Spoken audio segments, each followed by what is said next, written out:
Sa Day 12 ng impeachment trial, kinatigan ng impeachment court ang hiling ng prosekusyon na ipasabina ang ilang bank records ni Chief Justice Renato Corona. Hindi naging madali ang desisyon ng senator judges na kinailangan pang mag-caucus ng mahigit 1.5 oras.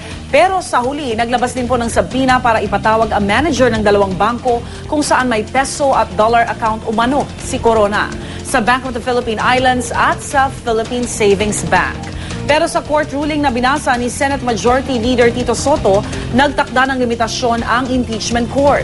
Kailangan munang mapatunayan na may kinalaman ang mga bubuksang dokumento sa SALE ng Chief Justice na tinatalakay sa Article 2. Tinangkasa na maghain ng motion for reconsideration ng depensa pero hindi ito pinayagan.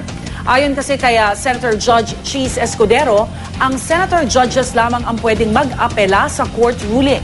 Samantala, pinagpapaliwanag naman ni Escudero ang prosekusyon kung paanong may bank records ng kasama ang kanilang subpoena request. Maaari raw kasing managot sa paglabag sa bank secrecy law kung sino man ang nagpalabas ng mga dokumento. Ayon kay House Prosecutor Ray Umali, isa umanong short lady na hindi niya kilala ang nag-abot sa kanya ng nakasobreng mga dokumento sa Senado noong nakaraang linggo. Inirekomenda ni Senador Soto na patignan ang kuha ng CCTV sa Senado para matukoy ang nasabing babae. Binigyan din ni Presiding Officer Juan Ponce Enrile na kailangang pagdesisyonan ng impeachment court kung ano sa bank records ang tatanggapin bilang ebidensya.